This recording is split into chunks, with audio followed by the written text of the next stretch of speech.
upcoming projects और plans क्या हैं आपके regarding education और regarding the society?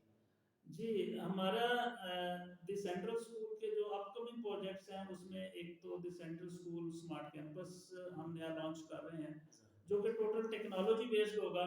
जैसा कि आप जानते हैं कि आने वाला दौर टेक्नोलॉजी का, बल्कि ये दौर भी टेक्नोलॉजी का है। आपने देखा होगा कि एक छोटा बच्चा अगर उसको जो है वो लिखना पढ़ना नहीं भी आता, तो वो गूगल के साइट पे जाके वो माइक ऑन करता है और बोलता है और अपने जो भी उसको रिक्वायर्ड चीज़ें होती हैं वो सर्च आउट कर लेता है। तो इसका मतलब ये हुआ कि टेक्नोलॉजी इंडक्शन जो है वो बहुत ज़रूरी है। तो हम कोशिश कर रहे हैं अपने अदारों के अंदर टेक्नोलॉजी इंडक्शन करें मैक्सिमम।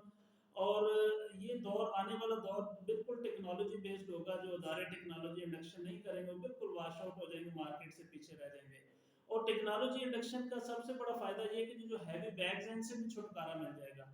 बजाय इसके कि आप बच्चों को बैग्स और वो कापी कलम की तालीम, और इससे जो है अगर उसको टेक्नोलॉजी बेस्ड करें, टेक्नोलॉजी ओरिएंटेड करेंगे, तो आपको बड़ा बेनिफिट होगा और स्टूडेंट हमारे जो है वो बहुत आगे निकलेंगे।